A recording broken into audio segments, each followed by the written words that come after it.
It's time to expose the DMK's lies and set the record straight on the new education policy. Today, let's dive into the heated political clash that took place between Union Education Minister Dharmendra Pradhan and Tamil Nadu's ruling party, the DMK. This clash isn't just about words being thrown around in parliament. It's about the future of our children, the integrity of our education system, and the truth behind national education policy. The DMK claims that Dharmendra Pradhan is misleading the nation, imposing Hindi, and punishing Tamil Nadu. But when you peel back the layers, the facts tell a different story. One where DMK's narrative crumbles and Dharmendra Pradhan stands vindicated. Let's break it down step by step. Let's first understand the core of the dispute. The drama unfolded on March 10, 2025 in the Lok Sabha during the budget session. It all started with a question about the PM Schools for Rising India, or PM SHRI. That's the scheme, which is a flagship program to upgrade schools across India. Tamil Nadu, under DMK, hasn't signed the MOU required to access these funds, citing their rejection of NEP 2020 and its so-called three-language formula. You must have heard that term. DMK MPs, including Kanimoli, accused Pradhan of lying when he said that Tamil Nadu initially agreed to the scheme but later backtracked and did a U-turn. They stormed the house, filed a privilege notice, and even protested outside, shouting Tamil Nadu educates, BJP manipulates. Their big claim is that Dharmendra Pradhan ji insulted Tamil Nadu and is withholding funds to force Hindi on the state. Sounds serious, right? But hold on. Let's look at the evidence now. Let's expose the DMK's lies bit by bit. First, let's tackle the accusation that Dharmendra Pradhan ji misled Parliament. On March 11th, Dharmendra Pradhan ji dropped a bombshell on his X account and shared the official letter from Tamil Nadu's School Education Department dated March 15, 2024, signed by the Chief Secretary. And what does that say? Quote, the state of Tamil Nadu is very keen to sign the MOU for establishing PM SHRI schools. A state-level committee has been constituted and based on its recommendations, the MOU will be signed before the next academic year 2024-25, unquote. This isn't some vague promise. It's a clear intent to join the scheme, which requires implementing the NEP. Now, fast forward to 2025. The DMK says they never agreed to NEP or the three-language policy, and Kanimoli insists that Dharmendra Pradhan ji twisted the facts. But here's the catch. The letter, which has been shown, doesn't mention rejecting NEP. It talks about signing the MOU after a committee's review. If Tamil Nadu was so against NEP, why express keenness to join PM SHRI in the first place? The DMK story just doesn't add up. Pradhan called it out in Parliament. They are dishonest, they are ruining the future of Tamil Nadu students, and they are doing it only for political brownie points before the election. And this letter proves exactly that. He's been vindicated, they flipped their stance, not him. By the way, Dharmendra Pradhan ji exposed the DMK in a bigger way by citing data that shows how much they actually care for Tamil. Tamil medium enrollment in Tamil Nadu under DMK dropped from 65.87 lakh students in 2018-2019 to 46.83 lakhs in 2023-24, while the English medium enrollment has skyrocketed. This is your concern for Tamil. Now let's examine whether NEP actually imposes Hindi. Is this the truth or is it just a lie? Let's get to the heart of DMK's biggest accusation. NEP 2020 imposes Hindi on Tamil Nadu. Stalin's been vocal about this. It's a threat to Tamil identity, he says. Kanimoli says it's an attack on their dignity. But let's cut through the noise and look at the policy itself. NEP 2020's three-language formula says students should learn three languages. The regional language, English, and one other Indian language. Here's the kicker. It doesn't mandate Hindi. The choice of the third language is flexible, left to the states and to the students. In Tamil Nadu, it could be Tamil, it could be Malayalam, it could be Telugu, it could be any other language. Pradhan has clarified this in Parliament. There's no language imposition. In PM SHRI schools in Tamil Nadu, Tamil will be the medium of instruction. NEP actually promotes mother tongue education up to the class 8, which aligns perfectly with Tamil Nadu's love for Tamil. Now compare this to Tamil Nadu's current two-language policy, Tamil and English. It's worked well, they say. Great.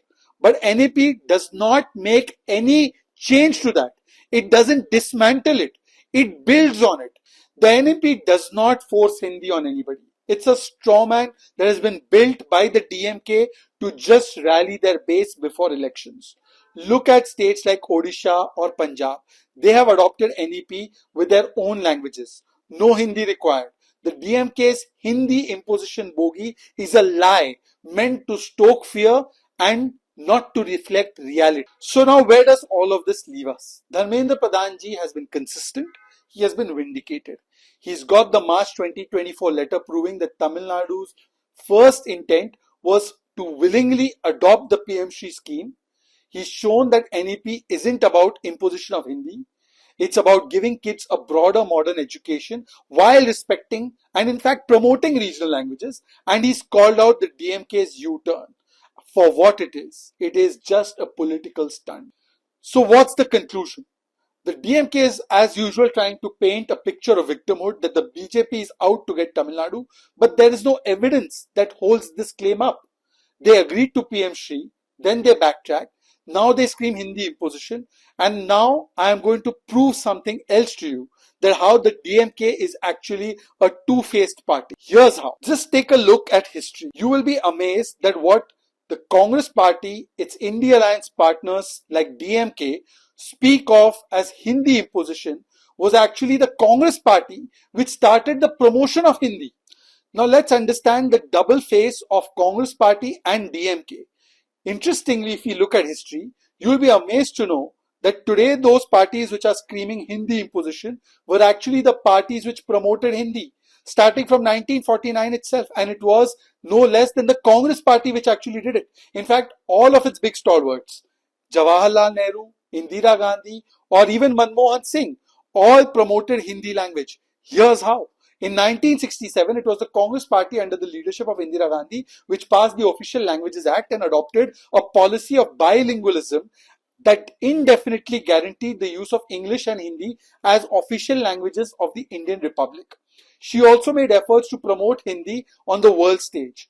During her official visits in countries, Indira Gandhi occasionally used Hindi in her speeches, much like her father Jawaharlal Nehru.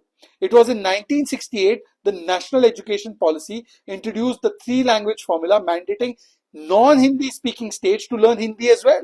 In 1975, Indira Gandhi even inaugurated the first World Hindi Conference. Indira Gandhi actively promoted Hindi as part of Congress's national identity as well.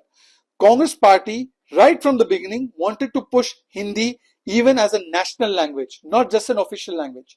Even Vishwa Hindi Divas, which is celebrated on January 10th every year, was first observed in the 2006 Manmohan Singh-led government. In 2010, it was P. Chidambaram. Get this irony. In 2010-11, it was P. Chidambaram who was pushing for Hindi. Here's how. The parliamentary committee, which was created in 1976 to make sure that Hindi reached every nook and corner, had reports being generated every few years, and one of these reports made the following recommendations, and this was, mind you, under Chidambaram. It showed how extensive measures should be taken to promote Hindi from 2005 onwards. This included the following. Central government offices should impart Hindi training to all its central government employees. The report also spoke about spreading Hindi at town levels by enhancing activities of Town Official Language Implementation Center, which was formed in 1976 in the towns. Hindi on the internet.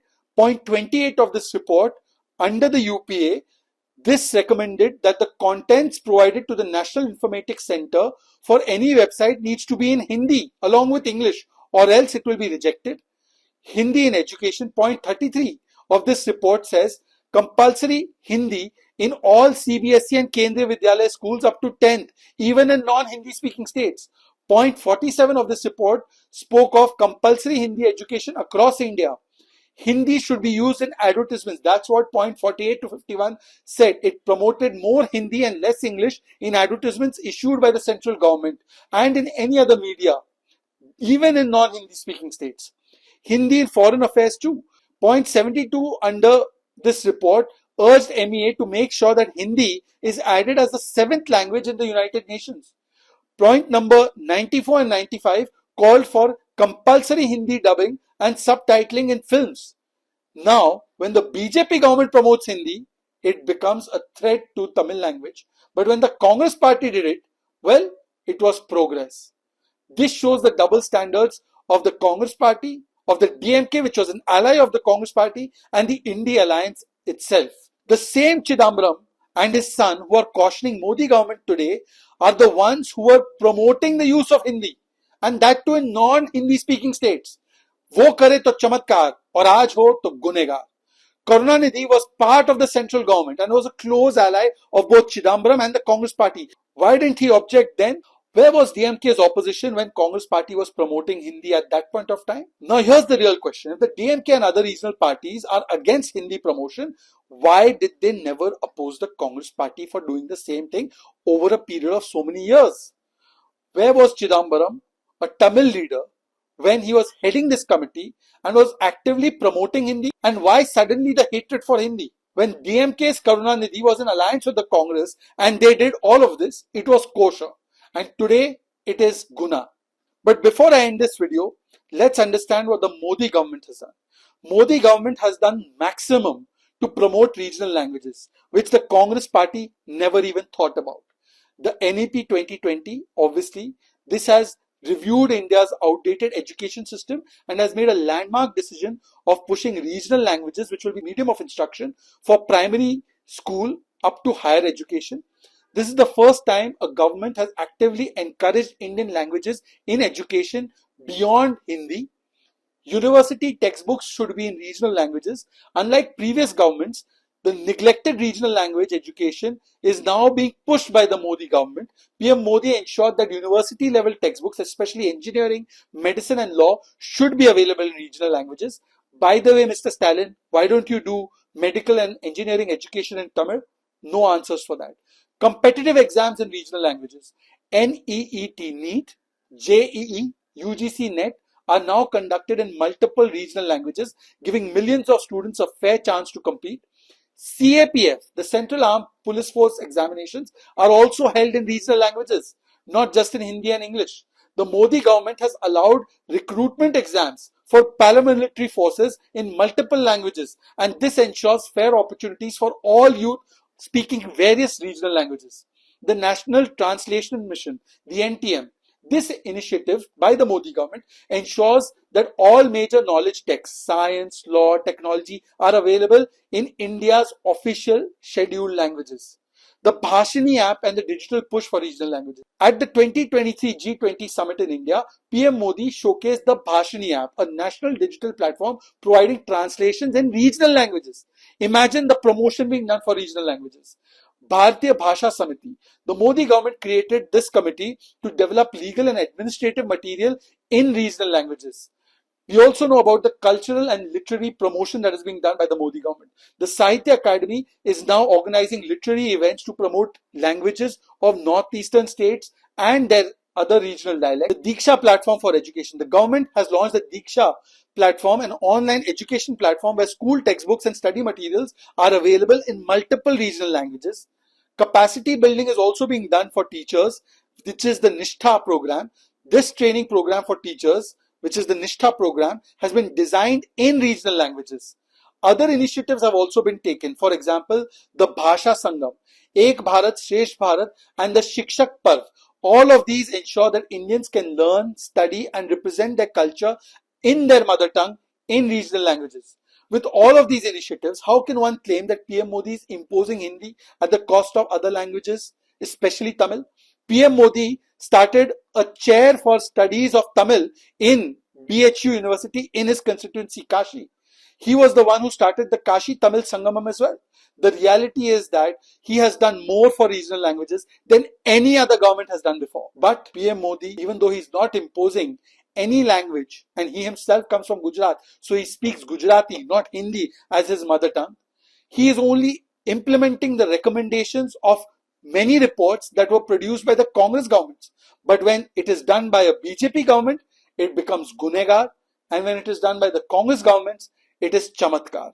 The Congress never really gave importance to regional languages. The Congress promoted Hindi, but at that time it was all kosher, it was progress. And today, when the same thing is done, while uplifting regional languages, the Congress and its allies call foul. It only shows that double standards, it only shows that they will leave no opportunity to play petty politics. That's the truth.